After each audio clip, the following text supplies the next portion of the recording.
Hardik Pandya పక్కోటి century కాకుండా చేసే స్వార్థపరుడు. ఇది నేను అన్నమాట కాదు భయ్య, చాలామంది జనం అన్నమాట. దాంట్లో రియాలిటీ ఉందా లేదా అంటే కొన్ని ఇన్సిడెంట్ చూస్తే పక్కా మీకే అర్థమవుతుంది.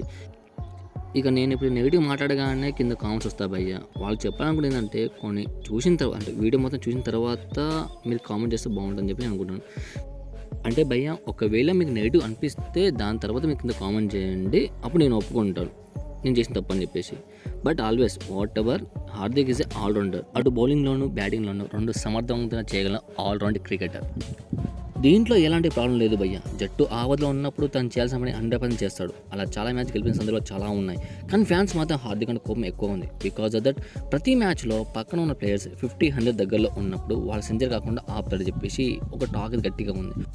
కానీ భయ్య ఒక్కసారి జరిగితే ఇలా అయితే కోపం రాదు భయ్య, అలా చాలాసార్లు జరిగింది. అందులో మీరు ఒకసారి వినండి, విన్న తర్వాత మీకు కరెక్ట్ అనిపిస్తే అప్పుడు చెప్పండి. Number 1, Tilak Varma half century miss, just 1 run. 2023 India versus West Indies third T20. West Indies first batting 144 for 3 wickets and India చేజింగ్లో ఉన్నప్పుడు తిలక్ వర్మ 44 రన్స్, హార్దిక్ 5 రన్స్తో ఉన్నప్పుడు 20 బాల్లో 16 రన్స్ చేయాలి భయ్య. ఇండియా కంఫర్టబుల్గా ఉంది. ఇండియా చేజింగ్లో ఉన్నప్పుడు లాస్ట్ 14 బాల్ 2 రన్స్ మాత్రమే చేయాలి.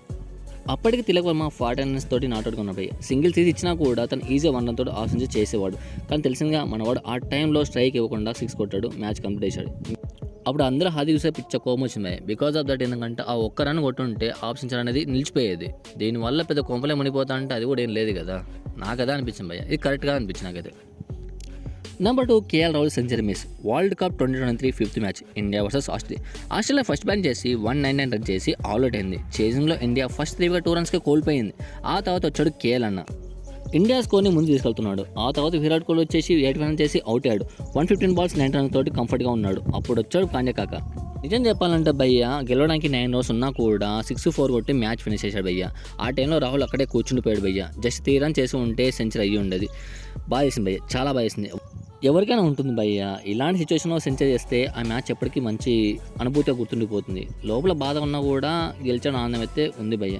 కానీ ఈ మానవుడు ఎందుకు ఇలా చేశాడో ఎవరికి అర్థం కాదు భయ్య. ఆ టైంలో 2 బాల్ 10 కొట్టాలన్నప్పుడు ఇలా కొట్టినా బాగుంటుంది, కానీ ఇలాంటి సిచ్యువేషన్ కొట్టడం అయితే కరెక్ట్గా అయితే అనిపించింది నాకైతే. Number 3, champion trophy India versus Pakistan 2025. ఇండియాకి 66 బాల్స్లో 27 రన్స్ కావాలి. అప్పటికి ఇండియా 215 3 వికెట్స్ కంఫర్టబుల్గా ఉంది భయ్య. కోహ్లీ ఇంకా సెంచరీ చేయలేదు. శ్రేయస్ అవుట్ అయ్యాక హార్దిక్ వచ్చాడు భయ్య. 5 బాల్స్ 8 రన్స్ 2-4 కొట్టేశాడు. అప్పటికి ఇంకా కోహ్లీ సెంచరీ కంప్లీట్ చేయడు భయ్య. 86 మీద ఉన్నాడు.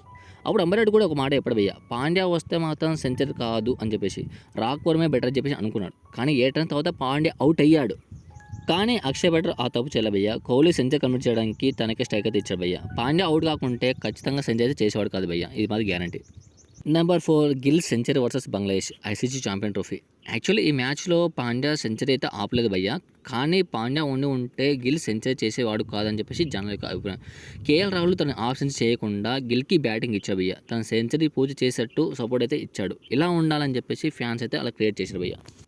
యాక్చువల్లీ నెక్స్ట్ బ్యాటింగ్ వచ్చేసి పాండ్యానే భయ్య. కానీ పాండ్యా అయితే రాలేదు బికాజ్ ఆఫ్ దట్, ఎందుకంటే కేఎల్ రాహుల్ అవుట్ కాలేదు కాబట్టి.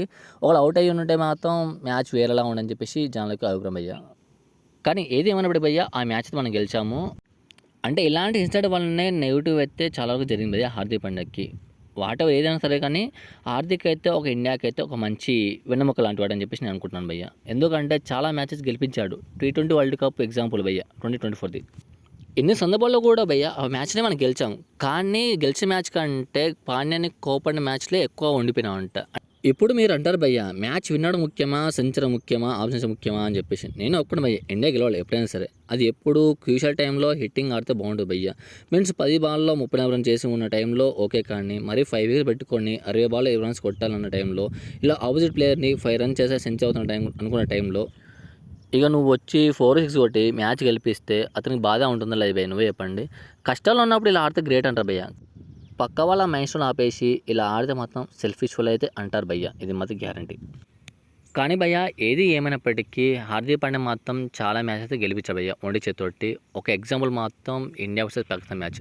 ఆ మ్యాచ్ మాత్రం హైలైట్. కోహ్లీ పక్కన అవుతుంది నేను కొట్టేస్తాను అని చెప్పేసి భయ్య, అది మాత్రం వేరే లెవెల్ అంతే. తనకి ఎంత నెగిటివ్ ఉందో అంతే పాజిటివ్ కూడా ఉంది భయ్య. తను మొత్తం నెగిటివ్ చేయడం కోసం మాత్రం ఈ వీడియో చేయలే భయ్య. కొన్ని ఇన్సిడెంట్ మాత్రం ఇలా చెప్పాను, అంతకంటే ఇంకేం లేదు.